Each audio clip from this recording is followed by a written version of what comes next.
بسم اللہ الرحمن الرحیم۔ داستان ایمان فروشوں کی اس سلسلے کی 13ویں قسط پیش خدمت ہے۔ یہ کہانی اب دلچسپ مراحل میں داخل ہوتی جا رہی ہے۔ تمام دوستوں سے گزارش ہے کہ کہانی کو غور سے سنیں اور ویڈیو کو لائک ضرور کریں۔ سلیپی پارٹی کے کیمپ میں سب جاگ رہے تھے۔ وہ بہت خوش تھے۔ کمانڈر نے فیصلہ کیا تھا کہ سحر کی تاریکی میں بحر روم کی طرف روانہ ہو جائیں گے۔ اس وقت میگنانا ماریوس نے کہا کہ مقصد ابھی پورا نہیں ہوا، صلاح الدین ایوبی کو قتل کرنا باقی ہے۔ کمانڈر نے کہا کہ یہ اس صورت میں ممکن تھا کہ وہ لڑکیوں کے پیچھے قاہرہ چلے جاتے۔ اب وہ قاہرہ سے بہت دور ہیں، اس لیے قتل کی مہم ختم کی جاتی ہے۔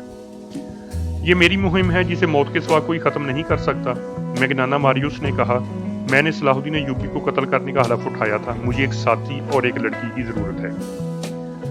یہ فیصلہ مجھے کرنا ہے کہ ہمیں کیا کرنا ہے، کمانڈر نے کہا۔ سب پر فرض ہے کہ میرا حکم مانے۔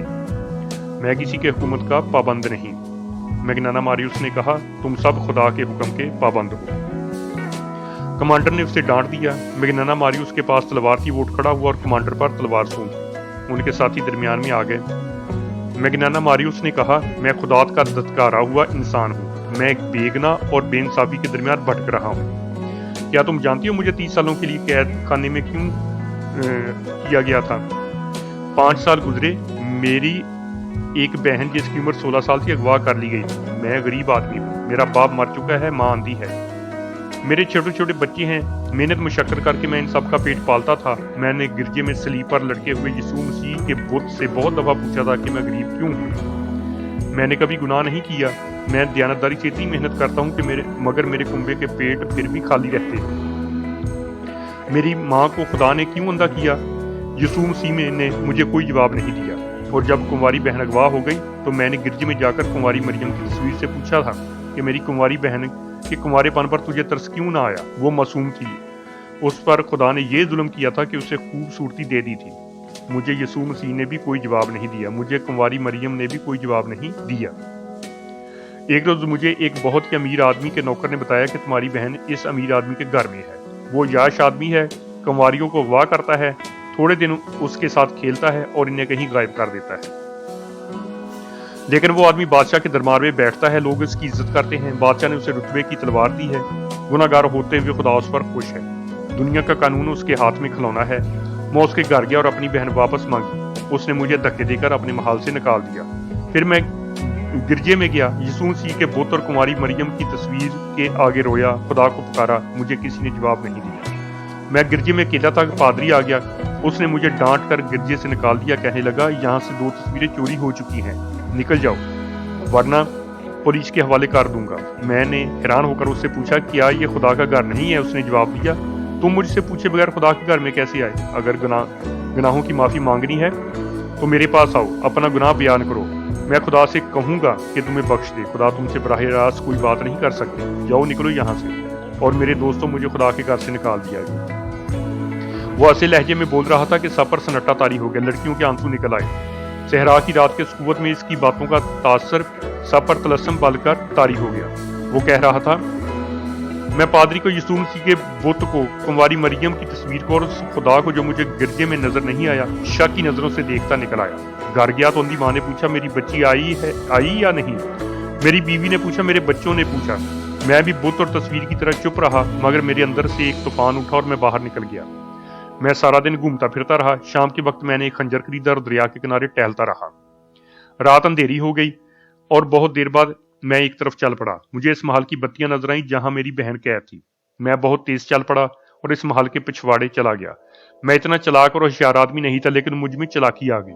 میں پچھلے دروازے سے اندر داخل ہو گیا۔ محل کے اندر کسی کمرے میں شور شرابہ تھا، شاید کچھ لوگ شراب پی رہے تھے۔ میں ایک کمرے میں داخل ہوا تو ایک نوکر نے مجھے روکا۔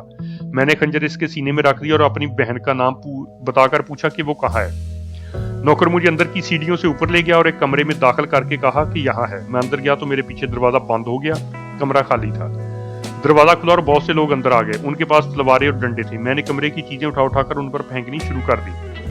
بہت توڑ پھوڑ کی، انہوں نے مجھے پکڑ لیا، مجھے مارا پیٹا اور میں بھی ہوش ہو گیا۔ ہوش میں آیا تو میں ہتھکڑیوں اور بیڑیوں میں جکڑا ہوا تھا۔ میرے خلاف الزام یہ تھا کہ میں نے ڈاکہ ڈالا، بادشاہ کے درباری کا گھر برباد کیا اور 3 آدمیوں کو قتل کی نیت سے زخمی کیا۔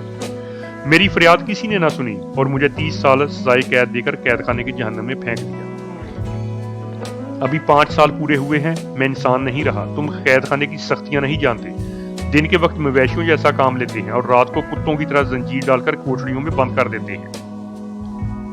مجھے کچھ معلوم نہیں تھا کہ میری اندھی ماں زندہ ہے یا مر چکی ہے۔ بیوی بچوں کا بھی کچھ پتہ نہ تھا۔ مجھے خطرناک ڈاکو سمجھ کر کسی سے ملنے نہیں دیا جاتا تھا۔ میں ہر وقت سوچتا رہتا کہ خدا سچا ہے یا میں سچا ہوں۔ سنا تھا کہ خدا بے گناہوں کو سزا نہیں دیتا، مگر مجھے خدا نے کس گناہ کی سزا دی تھی؟ میرے بچوں کو کس گناہ کی سزا دی تھی؟ میں 5 سال اسی الجھن میں مبتلا رہا۔ کچھ دن گزرے، فوج کے 2 افسر قید خانے میں آئے۔ وہ اس کام کے لیے آئے جس پر ہم آئے ہیں، آدمی تلاش کر رہے تھے۔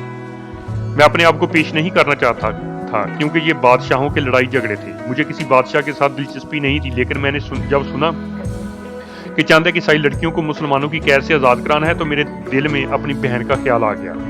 ہمیں بتایا گیا تھا کہ مسلمان قابل نفرت قوم ہے۔ میں نے یہ ارادہ کیا کہ میں عیسائی لڑکیوں کو مسلمانوں کی قید سے آزاد کراؤں گا تو خدا اگر سچا ہے تو میری بہن کو اس ظالم عیسائی کے پنجے سے چھڑا دے گا۔ پھر فوجی افسروں نے کہا کہ مسلمان بادشاہ کو قتل کرنا ہے تو میں نے اسے جزا کا کام سمجھا اور اپنے آپ کو پیش کر دیا، مگر شرط یہ رکھی کہ مجھے اتنی رقم دی جائے جو میں اپنے کنبے کو دے سکوں۔ انہوں نے رقم دینے کا وعدہ کیا اور یہ بھی کہا کہ اگر تم سمندر پار مارے گئے تو تمہارے کنبے کو اتنی زیادہ رقم دی جائے گی کہ ساری عمر کے لیے وہ کسی کے محتاج نہیں رہیں گے۔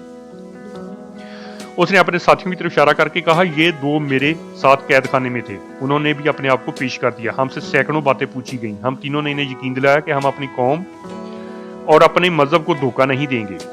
میں نے دراصل اپنے کنبے کے لیے اپنی جان فروخت کر دی ہے۔ قید خانے سے نکالنے سے پہلے ایک پادری نے ہمیں بتایا کہ مسلمانوں کا قتل تمام گناہ بخشوا دیتا ہے اور عیسائی لڑکیوں کو مسلمانوں کی قید سے آزاد کراؤ گے تو سیدھے جنت میں جاؤ گے۔ میں نے پادری سے پوچھا کہ خدا کہاں ہے؟ اس نے جو جواب دیا اس سے میری تسلی نہ ہوئی۔ میں نے سلیب پر ہاتھ رکھ کر حلف اٹھایا۔ ہمیں باہر نکالا گیا، مجھے میرے گھر لے گئے۔ میرے گھر والوں کو انہوں نے بہت سی رقم دی، میں مطمئن ہو گیا۔ اب میرے دوستوں، مجھے اپنا حلف پورا کرنا ہے۔ میں دیکھنا چاہتا ہوں کہ میرا خدا کہاں ہے۔ کیا ایک مسلمان بادشاہ کو قتل کر کے خدا نظر آ جائے گا؟ تم پاگل ہو، کمانڈر نے کہا۔ تم نے جتنی باتیں کی ہیں ان میں مجھے عقل کی ذرا سی بو بھی نظر نہیں آئی۔ اس نے بڑی اچھی باتیں کی ہیں، اس کے ایک ساتھی نے کہا۔ میں اس کا ساتھ دوں گا۔ مجھے ایک لڑکی کی ضرورت ہے۔ میگنانا ماریوس نے لڑکیوں کی طرف دیکھ کر کہا، میں لڑکی کی جان اور عزت کا ذمہ دار ہوں۔ لڑکی کے بغیر میں صلاح الدین ایوبی تک نہیں پہنچ سکوں گا۔ میں جب سے آیا ہوں سوچ رہا ہوں کہ صلاح الدین ایوبی کے ساتھ تنہائی میں کس طرح مل سکتا ہوں۔ موبی اٹھ کر اس کے ساتھ جا کھڑی ہوئی اور بولی، میں اس کے ساتھ جاؤں گی۔ ہم تمہیں بڑی مشکل سے آزاد کرا کے لائے ہیں موبی، کمانڈر نے کہا۔ میں تمہیں ایسی خطرناک مہم پر جانے کی اجازت نہیں دے سکتا۔ مجھے اپنی عصمت کا انتقام لینا ہے، موبی نے کہا۔ میں صلاح الدین ایوبی کی خوابگاہ میں آسانی سے داخل ہو سکتی ہوں۔ مجھے معلوم ہے کہ مسلمان کا رتبہ جتنا اونچا ہوتا ہے وہ خوبصورت لڑکیوں کا اتنا ہی زیادہ شیدائی ہو جاتا ہے۔ صلاح الدین ایوبی کو محسوس تک نہ ہوگا کہ وہ اپنی زندگی میں آخری لڑکی دیکھ رہا ہے۔ بہت دیر کی بحث اور تکرار کے بعد میگنانا ماریوس نے اپنے ایک ساتھی اور موبی کے ساتھ اپنی پارٹی سے رخصت ہوا۔ سب نے انہیں دعاؤں کے ساتھ الوداع کہا۔ انہوں نے 2 اونٹ لیے، ایک پر موبی سوار ہوئی اور دوسرے پر دونوں مرد۔ ان کے پاس مصر کے سکے تھے اور سونے کی اشرفیاں بھی۔ دونوں مردوں نے چوگے اوڑھ لیے تھے۔ میگنانا ماریوس کی داڑھی خاصی لمبی ہو گئی تھی۔ قید خانے میں دھوپ میں مشقت کر کے اس کا رنگ اٹلی کے باشندوں کی طرح گورا نہیں رہا تھا، سیاہی مائل ہو گیا تھا۔ اس سے اس پر یہ شک نہیں کیا جا سکتا تھا کہ وہ یورپی ہے۔ بیس بدلنے کے لیے انہیں کپڑے دے کر بھیجا گیا تھا، مگر ایک رکاوٹ تھی جس کا بظاہر کوئی علاج نہ تھا۔ وہ یہ کہ میگنانا ماریوس اٹلی کی زبان کے سوا اور کوئی زبان نہیں جانتا تھا۔ موبی مصر کی زبان بول سکتی تھی۔ دوسرا جو آدمی ان کے ساتھ گیا تھا وہ بھی مصر کی زبان نہیں جانتا تھا۔ انہیں اس کا کوئی علاج کرنا تھا۔ وہ رات کو ہی چل پڑے۔ موبی راستے سے واقف ہو چکی تھی، وہ قاہرہ سے ہی آئی تھی۔ میگنانا ماریوس نے اس پر بھی ایک چوگا ڈال دیا اور اس کے سر پر دوپٹے کی طرح چادر اڑا دی۔ صبح کی روشنی میں سلطان ایوبی کے ان سواروں کا دستہ جو ان کے طاقت میں گیا تھا گھوڑوں کے کھرے دیکھ کر روانہ ہو گیا۔ یہ بہت سے گھوڑوں کے نشان تھے جو چھپ ہی نہیں سکتے تھے۔ صبح سے پہلے سلیبیوں کی پارٹی لڑکیوں کو ساتھ لے کر چل پڑی۔ ان کی رفتار خاصی تیز تھی۔ ان کے طاقت میں جانے والوں کا سفر رک گیا کیونکہ رات کے وقت وہ زمین کو نہیں دیکھ سکتے تھے، مگر سلیبیوں نے سفر جاری رکھا۔ وہ آدھی رات کے وقت پڑاؤ کرنا چاہتے تھے، وہ بہت جلدی میں تھے۔ صبح کے دھندلکے میں سلیبی جو آدھی رات کے وقت رکے تھے چل پڑے۔ ان کے طاقت میں جانے والوں کی پارٹی صبح کی روشنی میں روانہ ہوئی۔ میگنانا ماریوس نے عقل مندی کی تھی کہ وہ اونٹوں پر گیا تھا۔ اونٹ بھوک اور پیاس کی پرواہ نہیں کرتا تھا، رکے بغیر گھوڑے کی نسبت بہت زیادہ سفر کر لیتا۔ اس سے میگنانا ماریوس کا سفر تیزی سے طے ہو رہا تھا۔ سورج غروب ہونے میں ابھی بہت دیر تھی جب انہیں لاشیں نظر آئیں۔ علی بن سفیان کے نائب نے بالیان کی لاش پہچان دی، اس کا چہرہ سلامت تھا، اس کے قریب اس کے 6 دوستوں کی لاشیں پڑی تھی۔ گدوں اور درندوں نے زیادہ تر گوشت کھا لیا تھا، سوار حیران تھے کہ یہ کیا معاملہ ہے۔ خون بتاتا تھا کہ انہیں مرے ہوئے زیادہ دن نہیں گزرے، اگر یہ بغاوت کی رات مرے ہوتے تو خون کا نشان نہ ہوتا، ان کی صرف ہڈیاں رہ جاتی۔ یہ ایک محمد تھا جسے کوئی نہ سمجھ سکا۔ وہاں سے پھر گھوڑوں کے نشان چلے، سواروں نے گھوڑے دوڑا دیے، نصف میل تک گئے تو اونٹوں کے پاؤں کے نشان بھی نظر آئے، وہ بڑھتے ہی چلے گئے۔ سورج غروب ہوا تو بھی نہیں رکے، کیونکہ اب مٹی کے اونچے نیچے ٹیلوں کا علاقہ شروع ہو گیا تھا جس میں ایک راستہ بل کھاتا ہوا گزرتا تھا، اس کے علاوہ وہاں سے گزرنے کا اور کوئی راستہ نہیں تھا۔ سلیبی اسی راستے سے گزرے تھے اور بحر روم کی طرف چلے جا رہے تھے۔ ٹیلوں کا علاقہ دور تک پھیلا ہوا تھا، وہاں سے تعاقب کرنے والے نکلے تو رک گئے کیونکہ آگے ریتلا میدان آ گیا تھا۔ صبح کے وقت چلے تو کسی نے کہا کہ سمندر کی ہوا آنے لگی ہے۔ سمندر دور نہیں تھا، مگر سلیبی ابھی تک نظر نہیں آئے تھے۔ راستے میں ایک جگہ کھانے کے بچے کھچے ٹکڑوں سے پتا چلا کہ رات یہاں کچھ لوگ رکے تھے، گھوڑے بھی یہاں باندھے گئے تھے۔ پھر یہ گھوڑے وہاں سے چلے، زمین کو دیکھ کر تعاقب کرنے والوں نے گھوڑوں کو کیل لگا دی۔ سورج اپنا سفر طے کرتا گیا اور آگے نکل گیا، گھوڑوں کو ایک جگہ آرام دیا گیا، پانی پلایا اور یہ دستہ روانہ ہو گیا۔ سمندر کی ہوائیں تیز ہو گئی تھی اور ان میں سمندر کی بو صاف محسوس ہونے لگی تھی۔ پھر ساحل کی چٹانیں نظر آنے لگی، زمین بتا رہی تھی کہ گھوڑے آگے آگے جا رہے ہیں اور یہ بے شمار گھوڑے ہیں۔ ساحل کی چٹانیں گھوڑوں کی رفتار سے قریب آ رہی تھی۔ تعاقب کرنے والوں کو ایک چٹان پر 2 آدمی نظر آئے، وہ اس طرف دیکھ رہے تھے۔ وہ تیزی سے سمندر کی طرف اتر گئے، گھوڑے اور تیز ہو گئے۔ چٹان کے قریب گئے تو انہیں گھوڑے روکنے پڑے کیونکہ کئی جگہوں سے چٹانوں کے پیچھے جایا جا سکتا تھا۔ ایک آدمی کو چٹان پر چڑھ کر آگے دیکھنے کو بھیجا گیا، وہ آدمی گھوڑے سے اتر کر دوڑتا گیا اور ایک چٹان پر چڑھنے لگا۔ اوپر جا کر اس نے لیٹ کر دوسری طرف دیکھا اور پیچھے ہٹ آیا، وہیں سے اس نے سواروں کو اشارہ کیا کہ پیدل آؤ۔ سوار گھوڑوں سے اترے اور دوڑتے ہوئے چٹان تک گئے۔ سب سے پہلے علی بن سفیان کا نائب اوپر گیا، اس نے دیکھا اور دوڑ کر نیچے اترا۔ اس نے اپنے دستے کو بکھیر دیا اور انہیں مختلف جگہوں پر جانے کو کہا۔ دوسری طرف سے گھوڑوں کے ہنہنانے کی آوازیں آ رہی تھی، سلیپی وہاں موجود تھے۔ یہ وہ جگہ تھی جہاں سمندر چٹانوں کو کاٹ کر اندر آ جاتا تھا۔ اس پارٹی نے اپنی کشتی وہاں باندھی تھی، وہ گھوڑوں سے اتر کر کشتی میں سوار ہو رہے تھے۔ کشتی بہت بڑی تھی، لڑکیاں کشتی میں سوار ہو چکی تھی، گھوڑے چھوڑ دیے گئے تھے۔ اچانک ان پر تیر برسنے لگے۔ تمام کو ہلاک نہیں کرنا تھا، انہیں زندہ پکڑنا تھا۔ بہت سے کشتی سے کود گئے اور کشتی کے چپو مارنے لگے۔ پیچھے جو رہ گئے وہ تیروں کا نشانہ بن گئے۔ کشتی میں جانے والوں کو للکارا گیا مگر وہ نہ رکے، وہاں سمندر گہرا تھا، کشتی آہستہ آہستہ جا رہی تھی۔ ادھر سے اشاروں پر تیر اندازوں نے کشتی پر تیر برسا دیے، چپوؤں کی حرکت بند ہو گئی۔ تیروں کی دوسری باڑ گئی، پھر تیسری اور چوتھی باڑ لاشوں میں پیوست ہو گئی، ان میں اب کوئی بھی زندہ نہ تھا۔ کشتی وہیں ڈولنے لگی، سمندر کی موجیں ساحل کی طرف آتی اور چٹانوں سے ٹکرا کر واپس چلی جاتی تھی۔ ذرا سی دیر میں کشتی ساحل پر واپس آ گئی۔ سواروں نے نیچے جا کر کشتی پکڑی، وہاں صرف لاشیں تھیں، لڑکیاں بھی مر چکی تھی، بعض کو 2 تیر لگے تھے۔ کشتی کو باندھ دیا گیا اور سواروں کا دستہ محاذ کی طرف روانہ ہو گیا، کیمپ دور نہیں تھا۔ میگنانا ماریوس قاہرہ کی ایک سرائے میں قیام پذیر تھا۔ اس سرائے کا ایک حصہ عام اور کمتر مسافروں کے لیے تھا اور دوسرا حصہ عمرہ اور اونچی حیثیت کے مسافروں کے لیے۔ اس حصے میں دولت مند تاجر بھی قیام کرتے تھے، ان کے لیے شراب اور ناچنے گانے والیاں بھی مہیا کی جاتی تھی۔ میگنانا ماریوس اسی خاص حصے میں ٹھہرا۔ موبی کو اس نے اپنی بیوی بتایا اور اپنے ساتھی کو موت میں ملازم۔ موبی کی خوبصورتی اور جوانی نے سرائے والوں کو میگنانا ماریوس کا روپ طاری کر دیا۔ ایسی حسین اور جوان بیوی کسی بڑے دولت مند ہی کی ہو سکتی تھی۔ سرائے والوں نے اس کی طرف خصوصی توجہ دی۔ موبی نے اپنے آپ کو مسلمان ظاہر کر کے صلاح الدین ایوبی کے گھر اور دفتر کے متعلق معلومات حاصل کر لی۔ اس نے یہ بھی معلوم کر دیا کہ سلطان ایوبی نے سوڈانیوں کو معافی دے دی ہے اور سوڈانی فوج توڑ دی ہے۔ اسے یہ بھی پتا چل گیا کہ سوڈانی سالاروں اور کماندار وغیرہ کے حرم خالی کر دیے گئے ہیں اور یہ بھی کہ انہیں زرعی زمینیں دی جا رہی ہیں۔ یہ میگنانا ماریوس کی غیر معمولی دلیری تھی یا غیر معمولی حماقت کہ وہ اس ملک کی زبان تک نہیں جانتا تھا، پھر بھی اتنے خطرناک مشن پر آ گیا تھا۔ اسے اس قسم کے قتل کی اور اتنے بڑے رتبے کے انسان تک رسائی حاصل کرنے کی کوئی ٹریننگ نہیں دی گئی تھی۔ وہ ذہنی لحاظ سے انتشار اور خلفشار کا مریض تھا، پھر بھی وہ صلاح الدین ایوبی کو قتل کرنے آیا جس کے ارد گرد محافظوں کا پورا دستہ موجود رہتا تھا۔ اس کے دستے کے کمانڈر نے اسے کہا تھا کہ تم پاگل ہو، تم نے جتنی باتیں کی ہیں ان میں مجھے ذرا سی بھی عقل کی بو نہیں آئی۔ بظاہر میگنانا ماریوس پاگل ہی تھا۔ یہ ایک تاریخی حقیقت ہے کہ بڑے آدمیوں کو قتل کرنے والے عموماً پاگل ہوتے ہیں، اگر پاگل نہیں تو ان کے ذہنی توازن میں کچھ نہ کچھ گڑبڑ ضرور ہوتی ہے۔ یہی کیفیت اٹلی کے سزا یافتہ آدمی کی تھی۔ اس کے پاس ایک ہتھیار ایسا تھا جو ڈال کا کام دے سکتا تھا، یہ تھی موبی۔ موبی مصر کی زبان ہی نہیں جانتی تھی بلکہ اسے اور اس کی مری ہوئی 6 ساتھی لڑکیوں کو مصری اور عربی مسلمانوں کے رہن سہن، تہذیب و تمدن اور دیگر معاشرتی اونچ نیچ کے متعلق لمبے عرصے کے لیے ٹریننگ دی گئی تھی۔ وہ مسلمان مردوں کی نفسیات سے بھی واقف تھی، اداکاری کی ماہر تھی اور سب سے بڑی خوبی یہ کہ وہ مردوں کو انگلیوں پر نچانا اور بوقت ضرورت اپنا پورا جسم ننگا کر کے کسی مرد کو پیش کرنا بھی جانتی تھی۔ یہ تو کوئی بھی نہیں بتا سکتا کہ بند کمرے میں میگنانا ماریوس موبی اور اس کے ساتھی نے کیا باتیں کی اور کیا منصوبہ بنایا۔ البتہ ایسا ثبوت پرانی تحریروں میں ملتا ہے کہ 3-4 روز سرائے میں قیام کے بعد میگنانا ماریوس باہر نکلا تو اس کی داڑھی دھلی دلائی تھی۔ اس کے چہرے کا رنگ سوڈانیوں کی طرح گہرا بادامی تھا جو مصنوعی ہو سکتا تھا لیکن مصنوعی لگتا نہیں تھا۔ اس نے معمولی قسم کا چوگا اور سر پر معمولی قسم کا رومال اور امامہ باندھ رکھا تھا۔ موبی سر سے پاؤں تک سیاہ برقع نما لبادے میں تھی اور اس کے چہرے پر باریک نقاب اس طرح پڑا تھا کہ ہونٹ اور ٹھوڑی ڈھکی ہوئی تھی۔ پیشانی تک چہرہ ننگا تھا، پیشانی پر اس کے بھورے ریشمی بال پڑے ہوئے تھے اور اس کا حسن ایسا نکھرا ہوا تھا کہ راہ جاتے لوگ رک کر دیکھتے تھے۔ ان کا ساتھی معمولی سے لباس میں تھا جس سے پتہ چلتا تھا کہ نوکر ہے۔ سرائے کے باہر دو نہایت اعلیٰ نسل کے گھوڑے کھڑے تھے۔ یہ سرائے والوں نے میگنانا ماریوس کے لیے اجرت پر منگوائے تھے کیونکہ اس نے کہا تھا کہ وہ اپنی بیوی کے ساتھ سیر کے لیے جانا چاہتا ہے۔ میگنانا ماریوس اور موبی گھوڑوں پر سوار ہو گئے اور جب گھوڑے چلے تو ان کا ساتھی نوکروں کی طرح پیچھے پیچھے چل پڑا۔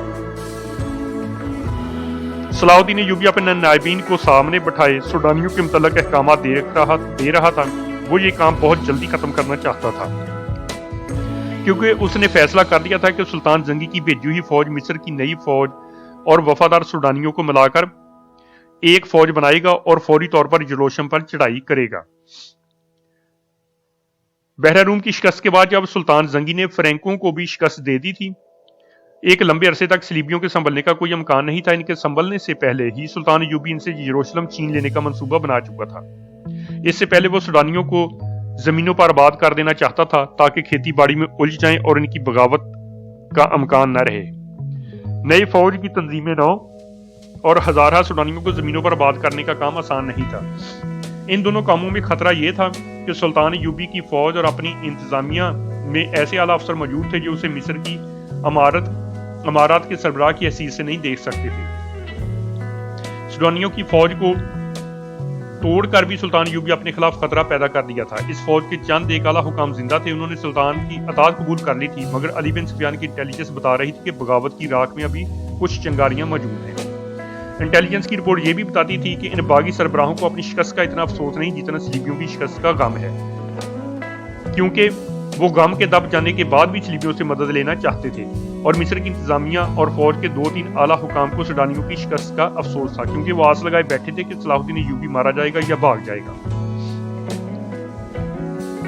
یہ ایمان فروشوں کا ٹولہ تھا، لیکن سلطان ایوبی کا ایمان مضبوط تھا۔ اس نے مخالفین سے واقف ہوتے ہوئے بھی ان کے خلاف کوئی کارروائی نہ کی، ان کے ساتھ نرمی سے اور خلوص سے پیش آتا رہا۔ کسی محفل میں اس نے ان کے خلاف کوئی بات نہ کی، اور جب کبھی اس نے اپنے ماتحتوں سے اور فوج سے خطاب کیا تو ایسے الفاظ کبھی نہ کہے کہ وہ اپنے مخالفین کو مزہ چکھا دوں گا۔